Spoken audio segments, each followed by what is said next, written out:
Good afternoon, everyone, and welcome to our next webinar instalment, hosted by our Principal UX Consultant here at Nomensa, Tom Harding. In this webinar, Tom is going to cover his experiences building a user research function in a new team, the single digital front door team for testing guidance on NHS.uk.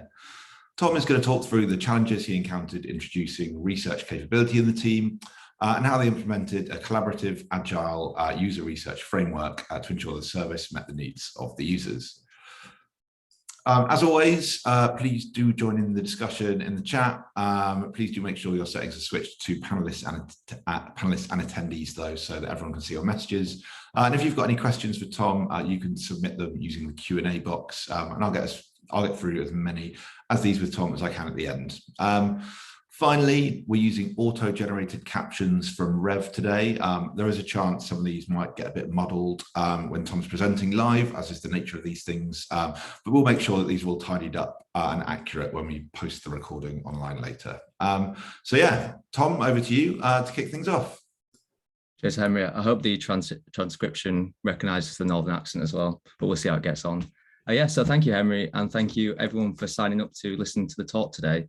This is like a particularly exciting talk for me because on a personal and professional level, working on NHS Test and Trace as a user researcher really kind of taught me a lot about what it is to be a user researcher, especially in a particularly challenging environment. So hopefully you'll enjoy the talk today. And yeah, I encourage everyone to kind of comment in the question box as well. And hopefully I can answer some questions at the end of the talk. So in terms of today's talk, I'm going to cover kind of a number of different things, including challenges and learnings around my experiences and time working on Test and Trace. So I'll look at covering how I went about building a user research function and capability in an entirely new team, how I went about delivering rapid, actionable insights, really working against quite shifting program priorities. So NHS Test and Trace was really an environment of constantly changing clinical policies and priorities. So how can we actually implement research in this quickly moving and rapidly changing environment? How I collaborated in what was actually quite a complex multidisciplinary environment with lots of blended teams of consultants, contractors, civil servants, all working together on the different programs. How I conducted research remotely within my time on Test and Trace. I never actually met the team in person who I was working with, and all of the research was done remotely as well. So what I learned actually pivoting and changing my processes based on entirely remote working. Of course, at Nomensa, inclusivity and accessibility are incredibly important, and that was exactly the same on Test and Trace. So how could I ensure that the research that I was conducting on Test and Trace was inclusive and representative as we move throughout? And then finally, it was really important not only that we built capability within Test and Trace, but left this legacy of skills and knowledge. So what were the processes that I put in place to allow the team and allow the organization to continue working in this user-centered design process with placing the research and user needs first and foremost? So when I tell people I worked on NHS Test and Trace, the first thing they say is, oh, you worked on the app, which cost £2 billion to make and constantly pinged me, and I kind of removed it after 6 months. And this is a bit of a misconception because although I did work occasionally with some of the team on the app, NHS Test and Trace is actually a much broader organisation with lots of different work streams. So when I first joined the programme, I think this was over a year ago, these were a number of the different work streams which I can remember kind of from memory. So you can see we've got quite a broad set of different work streams, some of them overlapping and some of them quite distinct. So just to talk through a couple of them quickly, we've got surge testing, and that was looking at areas of increased prevalence of coronavirus and how we could create a service journey for enhanced testing in those particular areas. There was a work stream on international arrivals, and that was looking at the end-to-end user journey of people arriving in the UK and the requirements to take tests within that particular service journey. Certification, as it was known then, is now known as the NHS COVID Pass. So this is having a certificate for proof of a test or a vaccination and that relationship with testing. So as you can see, there's lots of different work streams, and immediately the overlap in terms of user research is quite clear. But I actually worked on a team called the Single Digital Front Door team, which might not immediately be particularly obvious what the remit of this team was. And when I first joined, it wasn't immediately obvious to me either. So the single digital front door team is all around helping the general public to understand and find the right information and guidance around coronavirus testing. So essentially what we wanted to do is funnel the general public to a centralized space which could give them the necessary accessible information around the entire testing ecosystem.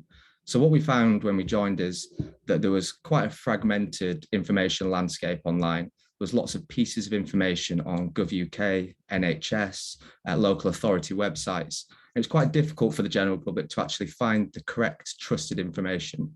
So the ambition of the single digital front door team was to kind of centralize this information under the NHS brand and provide clear, accessible guidance for finding a test, taking a test, what you should do after you've taken a test. So our platforms of focus were primarily search, NHS UK and Gov UK. So it was all around creating that clear guidance to help people understand what exactly they should do in the context of COVID testing. So we were presented with a number of fairly obvious challenges when we first joined the programme of work. So the team had to deliver an MVP before the launch of universal testing. So universal testing, as it was known at the time, is free lateral flow testing for the whole of England, which might seem like a fairly kind of obvious initiative now, but at the time it was incredibly novel. It was very difficult to get tests unless you actually had coronavirus or symptoms of coronavirus. So with the launch of universal testing, we had less than 6 weeks to actually develop content on NHS UK, which can highlight the benefits and the proposition to the general public. We had to conduct a rapid discovery and alpha in this time. So of those of you that have worked in government in this sort of space, you'll know that 6 weeks is incredibly quick to turn around those different phases of delivery. There was no secure research function at the time and only surface level agile methods. So that user-centered design process of placing the needs of users first, designing, iterating and improving wasn't actually in place. So the challenge here was, where does research fit into this team? As I mentioned at the start, it was quite a complex environment and quite poorly defined stakeholder landscape. So what I mean by that is that there was lots of different leaders in different work streams that often had overlapping priorities and conflicts. And this really came to a head on the single digital front door team, as we were touching on lots of different user journeys and transactions within our work stream. There was constantly shifting policy and program priorities. This came down from number 10, and often policies would change within a matter of days. So how can we change our content, research user behaviours and perceptions in the space of a few days to a few weeks? Again, service ownership was fragmented. We had transactional services owned by NHS Digital that sat on Gov UK. We had information and guidance owned by NHS UK and Test and Trace. So governance was particularly political in terms of who owned what and who had the ownership over kind of changing different pieces of information and journeys. And then finally, it was a fully remote team. As I mentioned, I'd never met the team in person. So we had to work out how we can adapt our methods to remote working.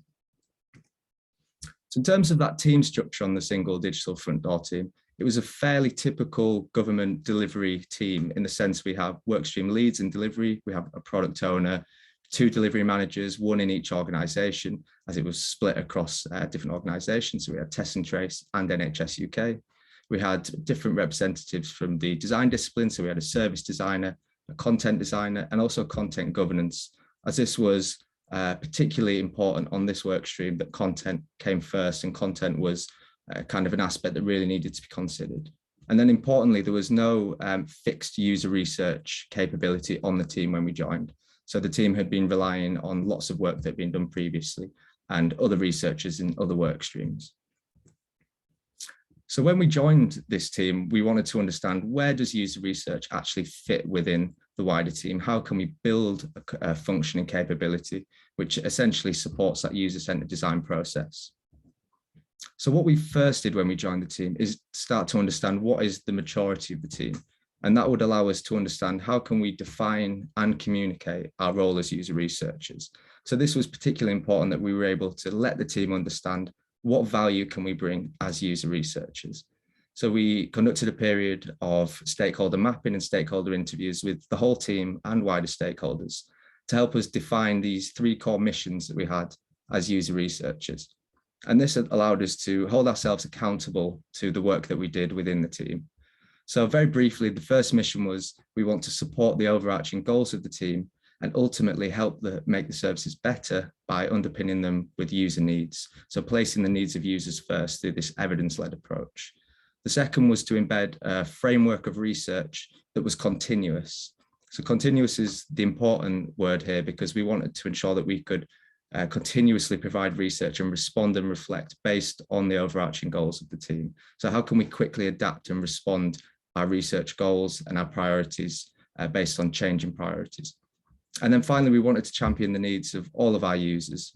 And this again is really important because we wanted to focus here on the over-impacted and underrepresented groups. So not just focusing on users which were, for example, easy to recruit or represented the majority of the general public.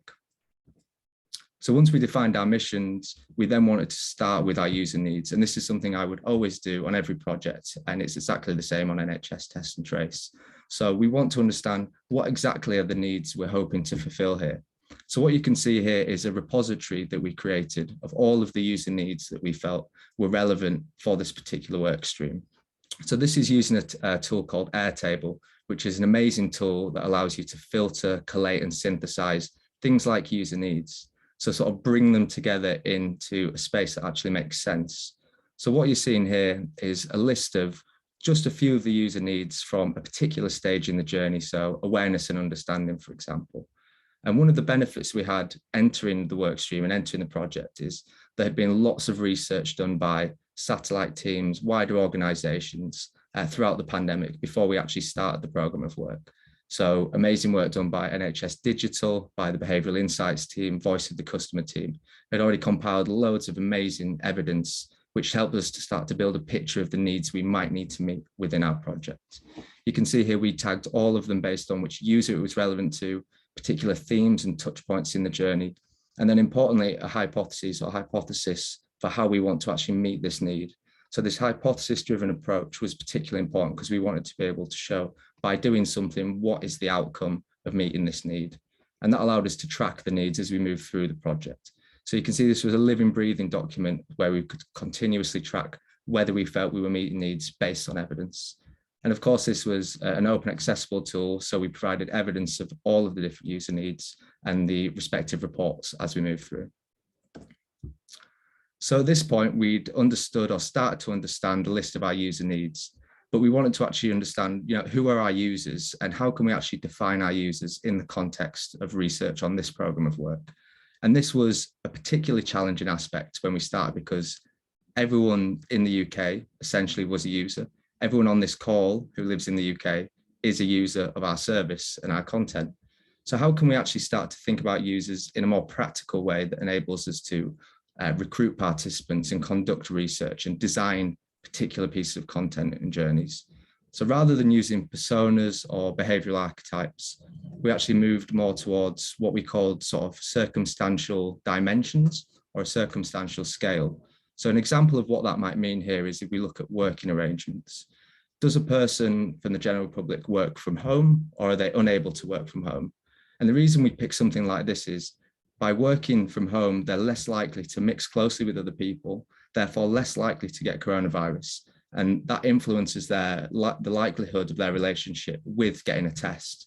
People who are unable to work from home were more likely to have to take a test, and their perceptions and behaviours towards tests were slightly different.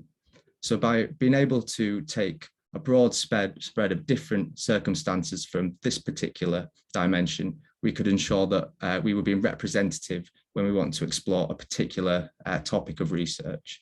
So you can see here as well something like studying. Does someone have to attend school, which has a direct impact on their relationship with testing?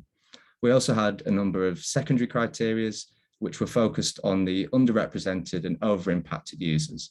So examples of that could be people that are vulnerable or high risk. Do they have to shield or take additional precautions? Are they disproportionately impacted? So the lower 30% index of deprivation, for example, high risk ethnicities.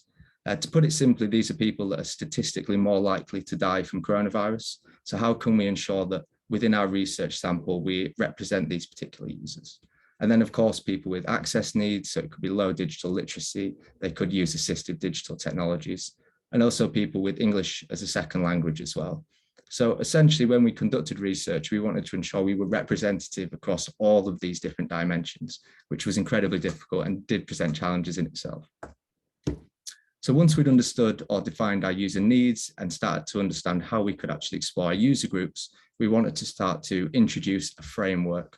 So it was particularly important for us that we built this user-centered design process based on an underlying process or framework that the whole team could understand and the whole team could follow. So to put it very simply here, this was all underpinned by a prioritized user research backlog. So this backlog was just essentially an area where we could bring together all of our research goals and our research questions and start to track them and prioritize them as we move through sprints. The top stream here is what we called the user research support or team missions stream. So it was a dual stream framework. And this top stream is all about quick, responsive, tactical user research. So how can we quickly answer questions that our team might have? For example, do we want to create or evaluate a quick piece of content based on usability testing? Do we want to do a quick semi-structured interview and get insight quickly over 5 days? So that top stream was really all about high priority user research questions. And then the second stream we called continuous evaluation of KPIs and outcomes. And this is a more of an automated research stream where we can look back and evaluate the outcomes of our designs to understand more at a quantitative level, what is the impact of our designs? Are we actually meeting and fulfilling those user needs? And then importantly, are there any other opportunities that we could improve our designs? And both of these streams came from and fed back into the user research backlog as we move through this sprint-based process. So you can see here, this was the cadence of our process. It was 10-day sprints where we constantly iterated and moved through each sprint.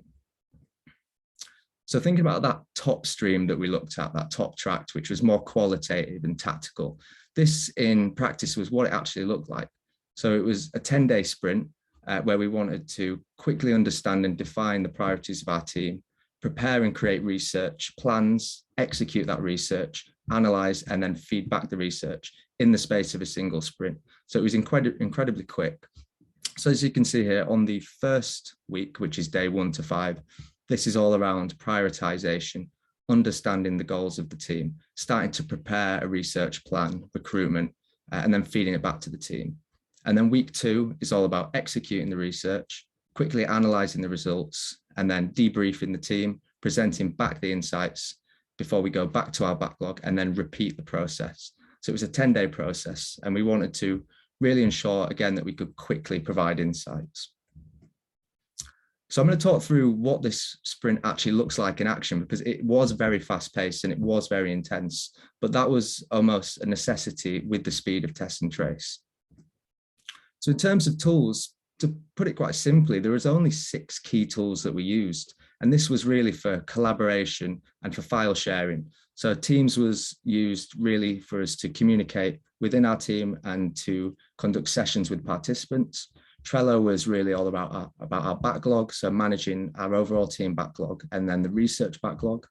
We had Miro, which was used for online collaboration, generally for workshops, for note-taking and research sessions. We had SharePoint, and that was used within our team to share and collaborate on documents. Airtable I've already discussed, but that was our repository of user needs, which we could track as we move through the sprints. And then finally, Confluence was used to really store and share information to wider teams that didn't necessarily have the permissions to access SharePoint. So looking at those 10 days within the sprint, days 1 and 2 was really around kicking off that research sprint and prioritizing our research goals. So the main outcome of days 1 and 2 is having a clear, succinct set of user research questions, which we can start to sculpt and focus on within that sprint. So to do this on day 1, we arranged a kickoff workshop, and that is bringing everyone within the immediate team, so the people I discussed on a few slides earlier, and then some wider stakeholders from different teams, which we felt might be relevant for this particular sprint. What we first did is revisited our research backlog, so start to go through and understand, are the priorities we had last sprint still relevant? Have things changed? And just having an open discussion over the relevance of those tickets. We then discussed as a team what the focus is for the next 10 days for every individual. So for example, is a content designer working on a particular problem statement or looking to uncover or address a particular user need? So we went through and started to understand as a team, what do we want to focus on?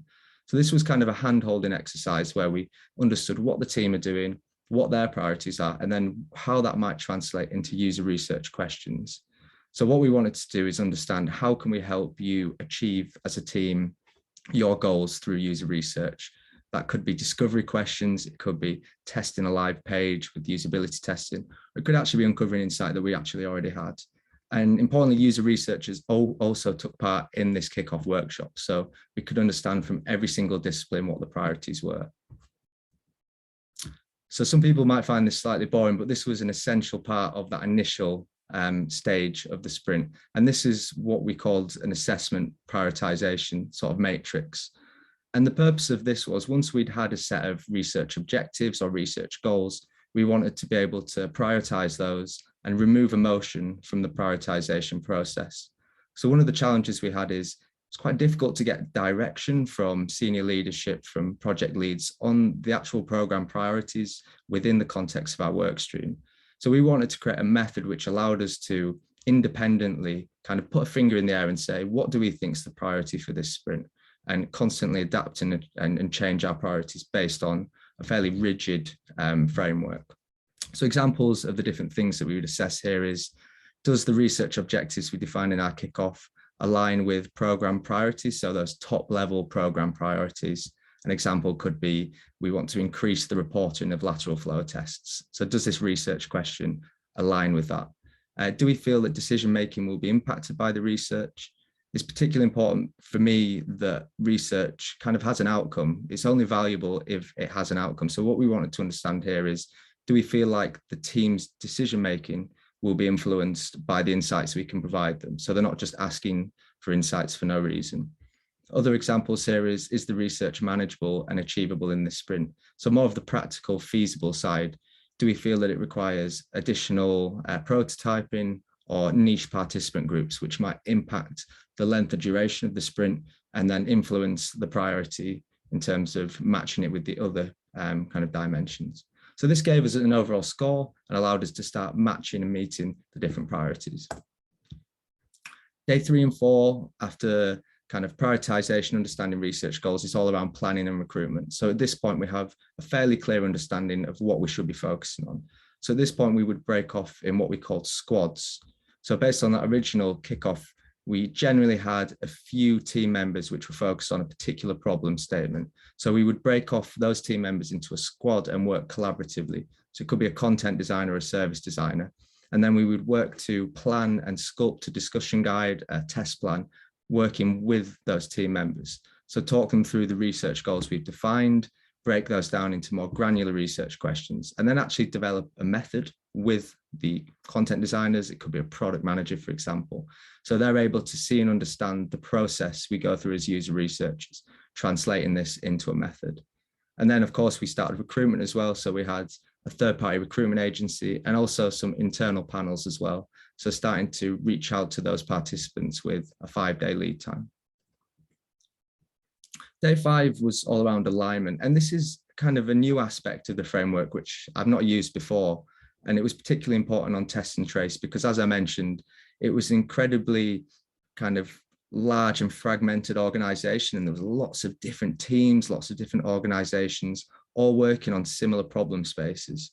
So what we wanted to do at this point is sort of pause and align with all of these different people, as many as possible, to avoid duplication and essentially support other teams with the work that we were doing. So this was a 4-stage process. We would review our plan and our approach with our immediate team. Is it meeting the goals that we discussed initially? We then have a user research wide stand-up. So this is representatives from each of the different user research kind of functions within the different work streams. So that was essentially understanding what work are they doing, communicating what work we're doing, and then understanding whether we can support each other. We had a call with a representative from NHS Digital, so a lead or senior user researcher, to go through their backlog as they were a separate organisation, and then kind of review it with our backlog to understand whether there's any overlap.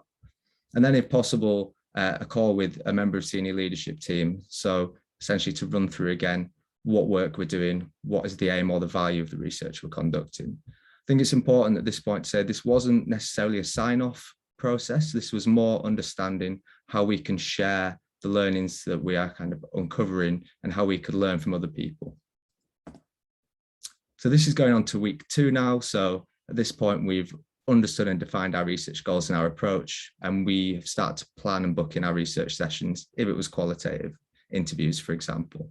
So at this point, we want to start finalising our materials. So it would be a dry run with a user researcher and a test run with a participant to check the discussion guide, and also to finalise any prototyping materials we might need to develop for the sessions. So this is basically ensuring that we are ready for our sessions. Day 8 is running the research. So this was a research day. We would typically do 6 to 8 sessions on this day. So it was a fairly heavy day. But the aim here was that we wanted it to be as engaging and as collaborative as possible within the whole team. So this wasn't just an exercise run by user researchers. And the way we did this is that we shared a sign-up form for anyone that wanted to attend and observe the sessions. And we also created a Miro workshop kind of note-taking board, which allowed all of the different team members to engage and take part in note-taking. So actually walking through and upskilling the different team members on how to take notes for user research observation.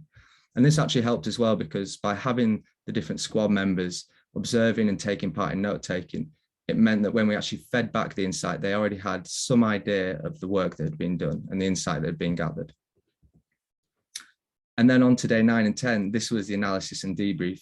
So for user researchers on the call, you're probably thinking this is quite a quick turnover. A day and a half from conducting the research to actually handing over the insights is quick, but it kind of, again, was a necessity within the pace of the work stream. And the way that we sped this process up is, again, to make it as collaborative as possible. We had this single board where we did all of our planning, our observation and note-taking, our analysis and our debrief. And we worked with the team to do, for example, it could be thematic analysis and break down all of those different pieces of insight. And then we would run what we called a How Might We workshop. So this is an action-orientated workshop. So trying to present back findings in a way which encourages people to think, well, so what? What are we going to do with these insights? So how might it influence decision-making? How might it change a particular design decision? Does it require further research?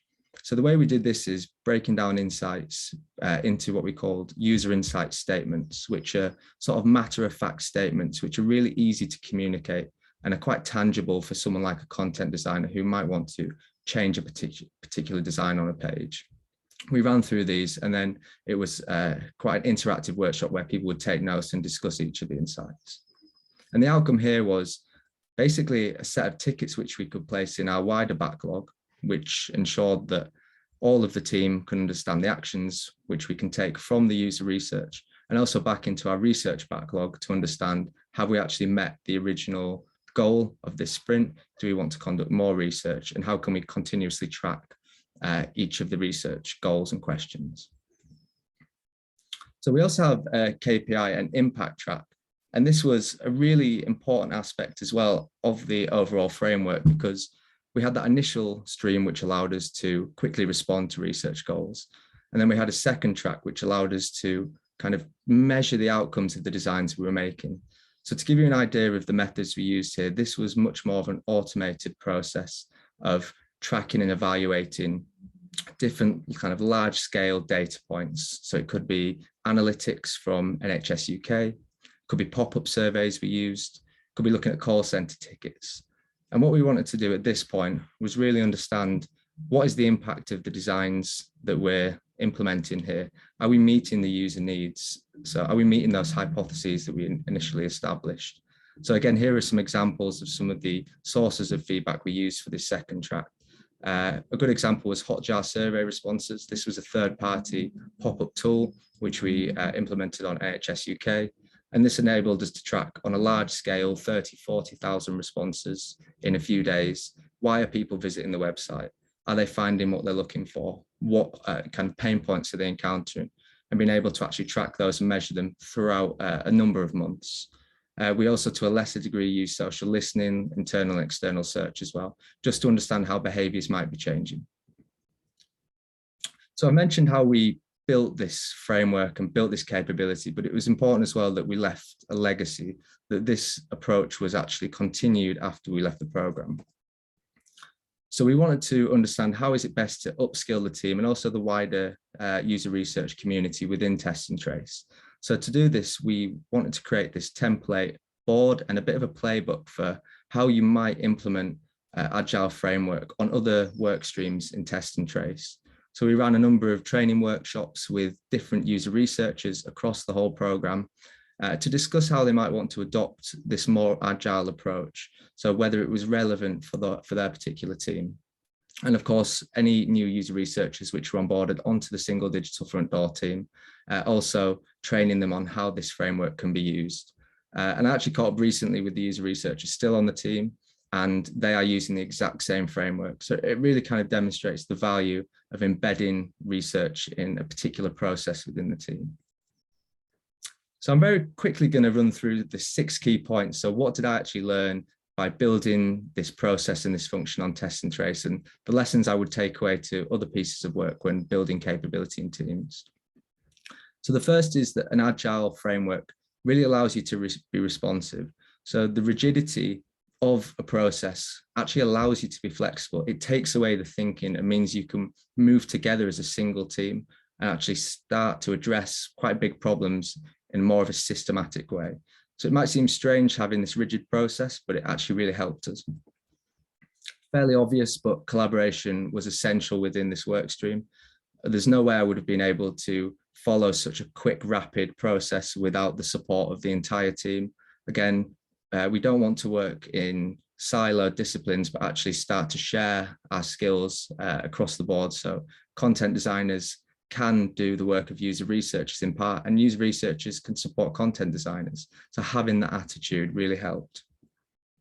Tracking success helps, and maybe more importantly, it wins hearts and minds by being able to quantitatively demonstrate the value of not only your research, but the designs you're doing. You can get buy-in from quite tricky stakeholders and convince them of the value of the work that you're doing. Building relationships outside of your team. This was particularly important on Test and Trace because it was, again, such a large and confusing environment at times.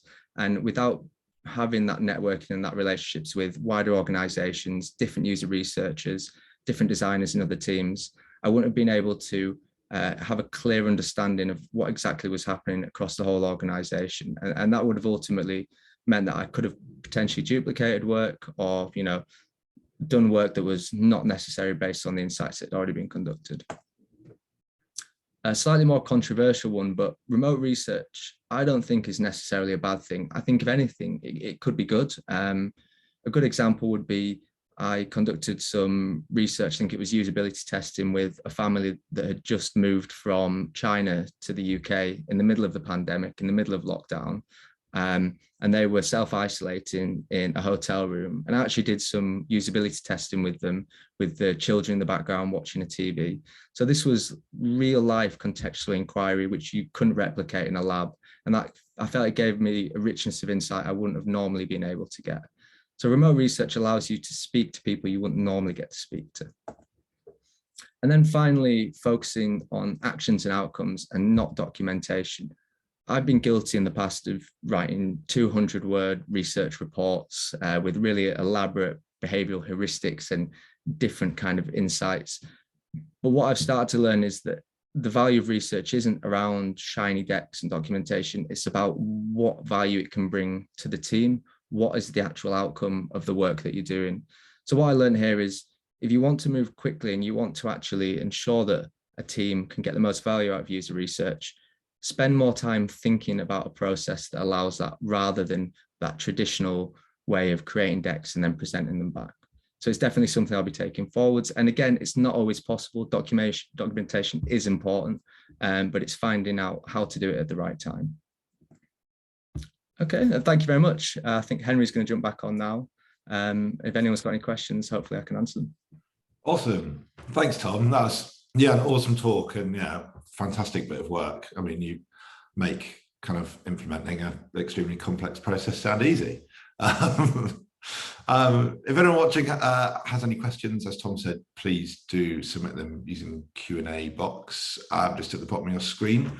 Tom, it was really interesting, see, the complex user groups. You obviously had Lots of different stakeholders involved from kind of what sounds like quite a fragmented kind of set of organizations. And it sounds like, there were kind of lots and lots of challenges within this. Kind of, could you speak a bit more about the challenges? Like what would you say was kind of the most challenging aspect of kind of implementing these processes? I'd say in terms of implementing the process, the challenge was really getting the team to understand why we're doing this process, because getting a team to move away from a particular way of working to a new one isn't something you can do immediately, I don't think. So it was demonstrating the value of those first few sprints and ensuring that they worked was really important in terms of getting buy-in from the teams. So that's in terms of implementing it. In terms of executing it, the biggest challenge, weirdly enough, was what I mentioned around documentation. This process meant that we had very little to no time to do formal documentation. And that has a number of risks in the sense that documentation is important because future teams might want to see the work that you've done in a clear, digestible way. You might be accountable for the research that you've done, and not having a clear set of documentation also creates those problems. And also, of course, in government, you have like show and tells. You might have to present stuff to wider teams in the form of, reports and decks. So I think the challenge there was, how do we balance having an action-based process, outcome-based process with formal documentation? So how do we actually find the time to do that when there was, realistically, not enough time in the day to even do this approach, like almost. So I think the challenge there was, how do we balance the two? And I suppose the way we approach that is, when we started a sprint, we tried to anticipate whether we would have to do more traditional documentation in the sprint and then account for it based on our planning.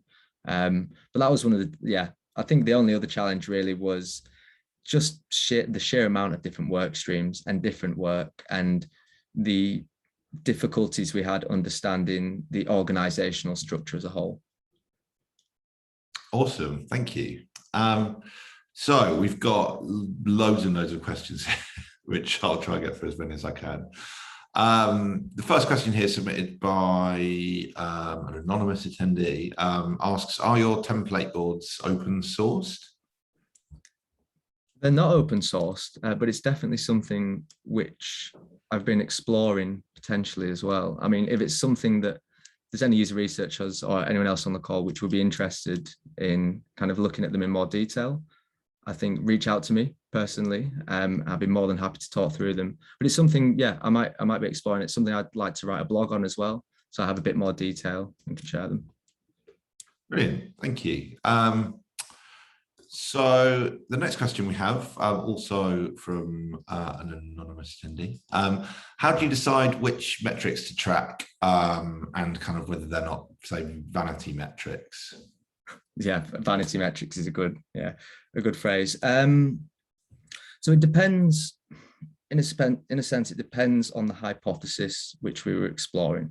And we had to make a few assumptions here, trying to think of a good example of something we wanted to track. It could be something like, we want to support a need around the uplift of lateral flow testing. So it would be a simple metric online. It could be kind of engagement with a call to action to a transactional service. So does someone click on a button which takes them to an onwards journey? And we would be able to determine based on that, whether our designs are successfully guiding people towards a particular behavior or decision. So that's quite like a granular one. But you're right, there is always the challenge with vanity metrics that we maybe have a bias to misinterpret insights to support our own objectives. And that was something certainly that we were very conscious of as we were moving through that second track. How can we interpret these metrics not to reflect our own bias? And that's a challenge. I'd love to hear people's thoughts. I know people can't kind of talk on the call, but to hear people's thoughts on how you avoid those biases when interpreting data as a user researcher. Awesome, thanks. We can kind of continue the conversation. You're on LinkedIn and Twitter as well.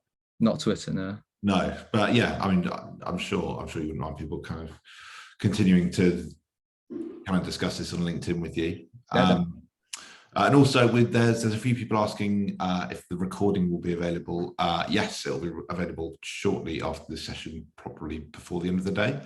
So yeah, keep an eye on socials and email for when that is available.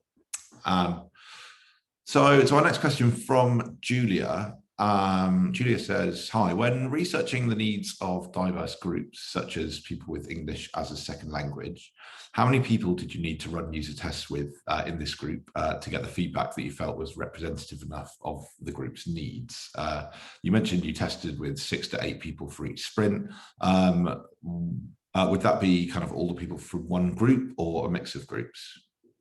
and again, I think you've definitely highlighted a particular challenge we had here. 6 to 8 people is not a lot of people, especially when you are doing user research on the general public, which is incredibly vast and incredibly diverse.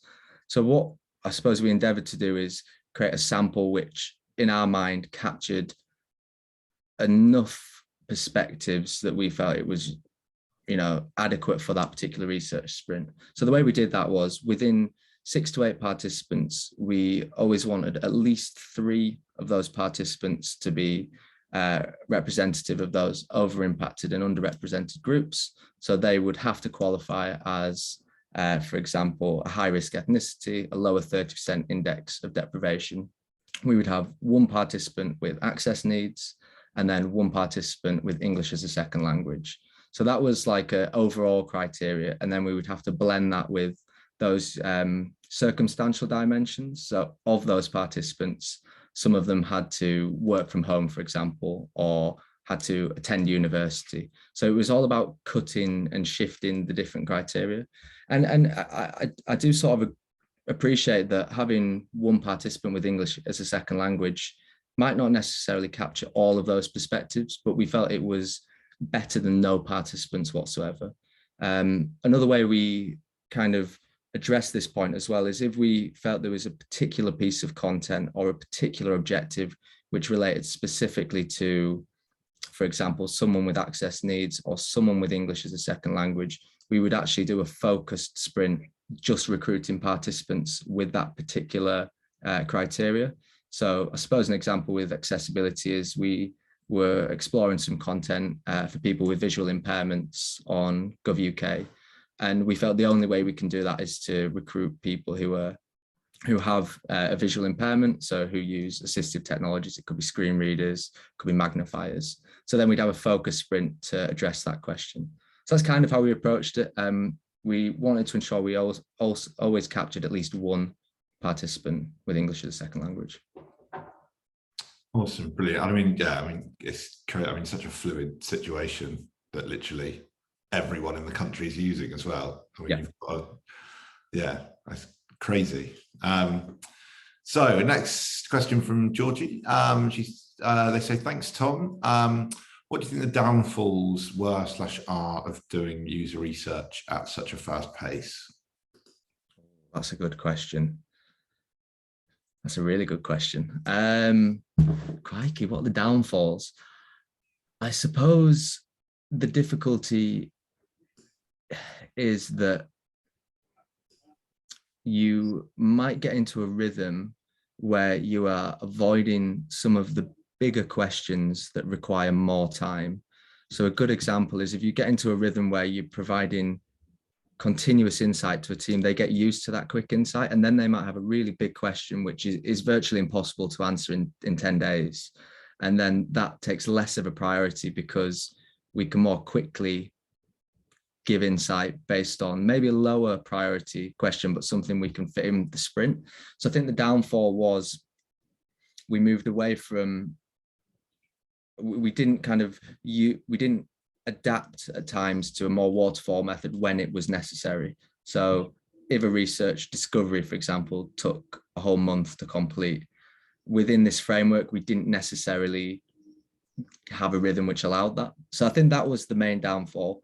And then secondly as well, it's very challenging for user researchers working at this pace, and it can become quite difficult after 6-7 months, for example, doing research every 10 days. It can burn people out. So I think that's a downfall as well, being able to ensure that your team feel that they're not being, pushed too hard to constantly provide insights in this method. Thanks, Tom. Next question we have from Charlotte. Charlotte says, that was a great talk, Tom, thank you. I struggle sometimes with stakeholder interviews. Can you talk a little bit more about how you approach this and how you decided on which stakeholders you needed to speak to?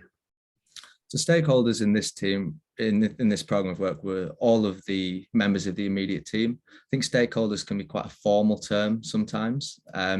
And often user researchers, we call them stakeholder interviews, but they can just be casual conversations with, a script in your back pocket. Like, they don't need to be thought of as these quite serious interviews at certain points. To your question about who we picked, it was people within our immediate team, and then really more senior members of the different work streams, which we felt would overlap with our team. So we wanted to build a connection with them, understand their priorities, allow them to have visibility of the work that we were doing.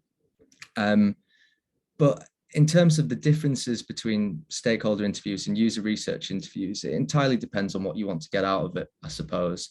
If it's a very large piece of work where you want it to be consistent across all of the different people you're speaking to, you might want a more formal discussion guide. But if you're just trying to connect and network with another, another organization, another team, then it doesn't necessarily have to be an interview as such. It can just be a conversation. I'm not sure that answered the question, but I think they're different, depends on what you want to get out of them. Awesome, thanks. So I've just seen there's also lots of questions in the chat as well, which I will do my best to get through. So I'm going to grab a couple from there. So next question is from Chris, and Chris says, thanks for a nice and clear presentation. Chris asks, without a focus on documentation, what did you provide to ensure that you could keep building on previous insights and research? So we kind of lie in the sense I say we didn't have documentation. So we did have documentation in the sense that we always translated all of the insights from that workshop I showed, the debrief workshop, into a very high level report. So there was some documentation, but I think the point I was making about moving away from documentation is not being entirely reliant on that process. So as a user researcher, what I like to avoid is conducting the research, analyzing it, putting it into a report, and then sharing it with my team, and then just leaving it there. So I think we did have documentation, but it was very high level. Remind me, what was, Henry, the original? Remind me the question again. I think there was another point to it. Without focus on documentation, what did you provide to ensure that you could keep building on previous insights and research? So building on as well is, again, that backlog. So we would attach all of the insights in those insight statements in the backlog. So we could essentially revisit the backlog, bring it back into the sprint, and then continuously add to it. Thanks, Tom.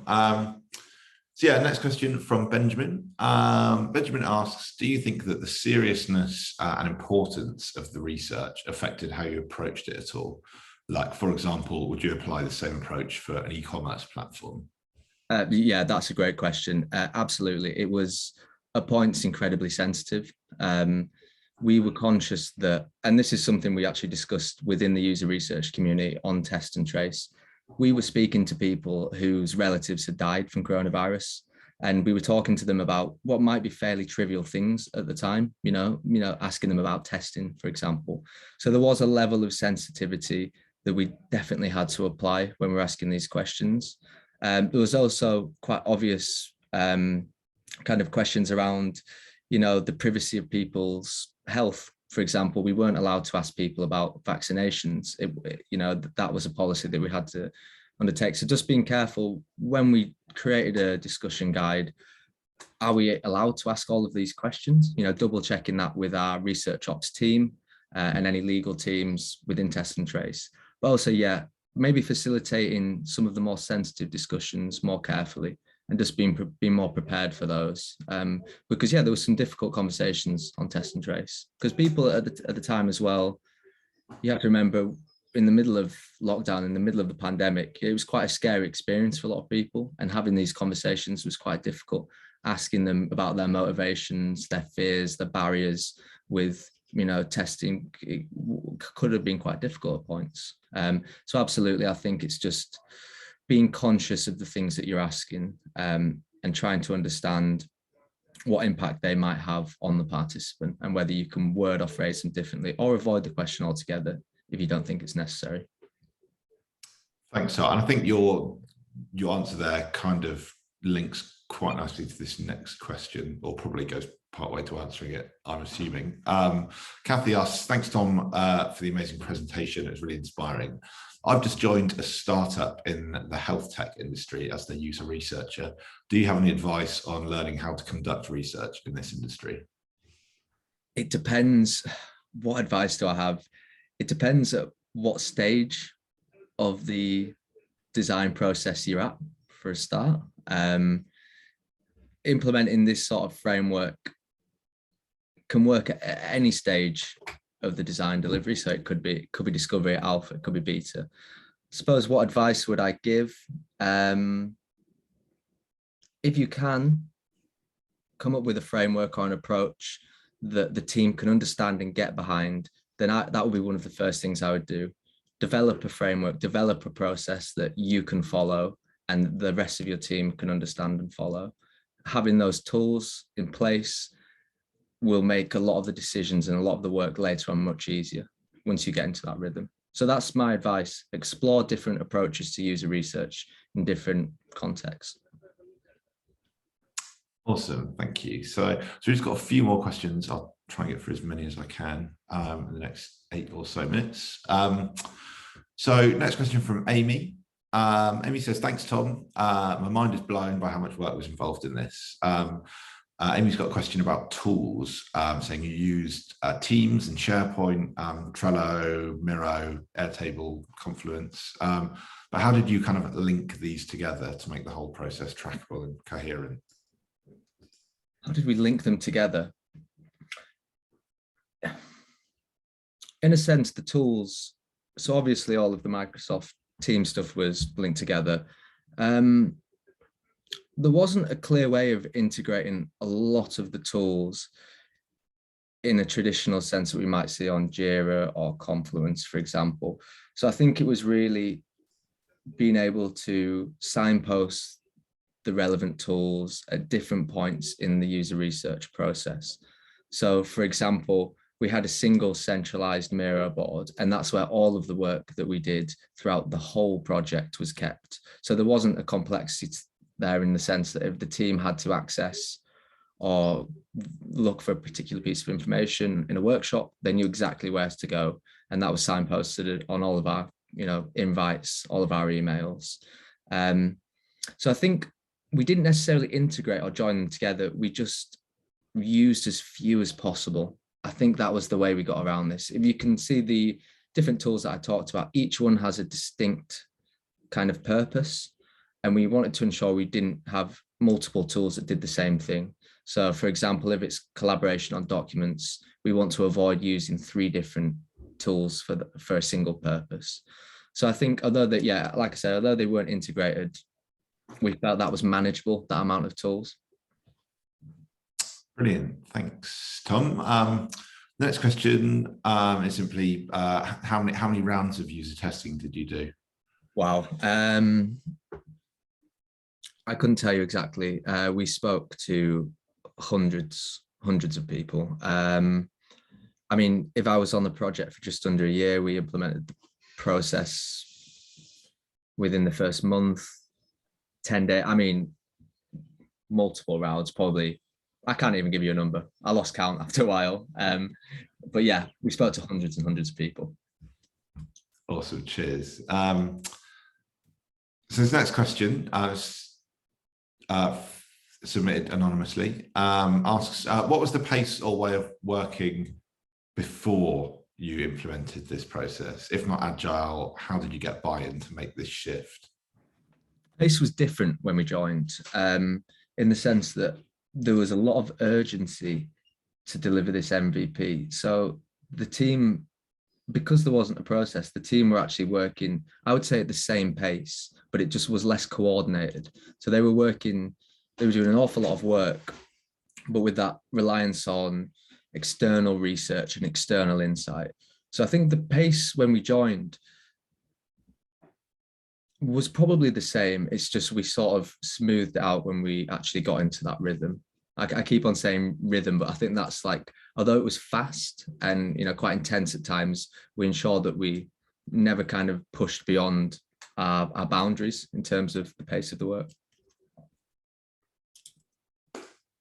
Awesome, cheers. And final question now, also submitted anonymously.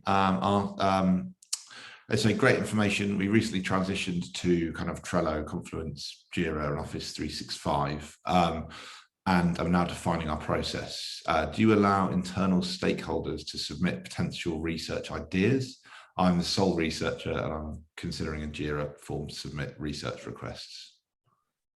Research requests is a difficult one. I would always,